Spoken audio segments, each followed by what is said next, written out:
Good morning. It's Monday, October 19th. You have until tomorrow night to submit the appendicular skeleton lab. Follow the same directions for submission as for the axial skeleton lab. After these bone labs, I will no longer be accepting late labs without penalty. So make sure you start getting your labs in on time. You'll start working on the joints lab.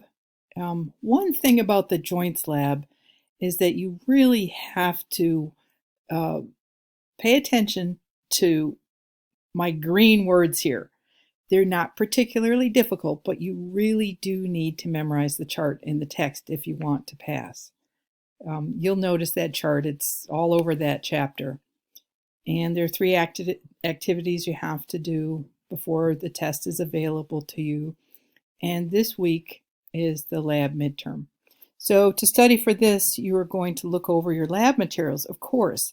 Basically know what you did for each lab and what the results were.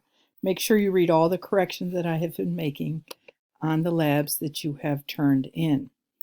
So the post this week, you don't have to respond to other posts, but once you start studying for your midterm, you'll post here in the midterm forum.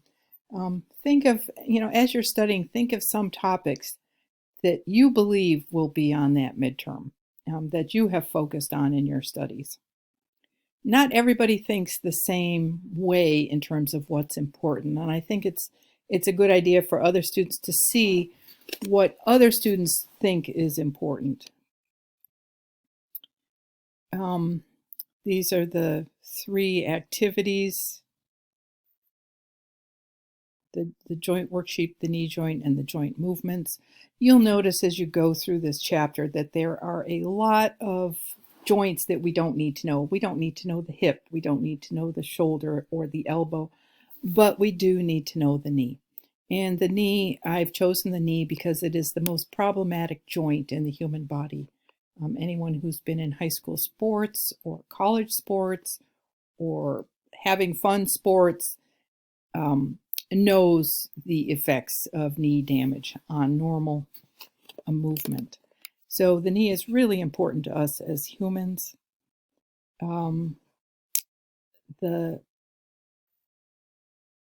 test is due on the 27th, and the lab midterm is also due on the 27th.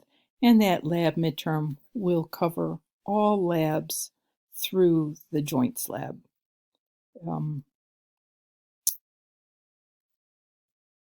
I guess that's all I have to say for now.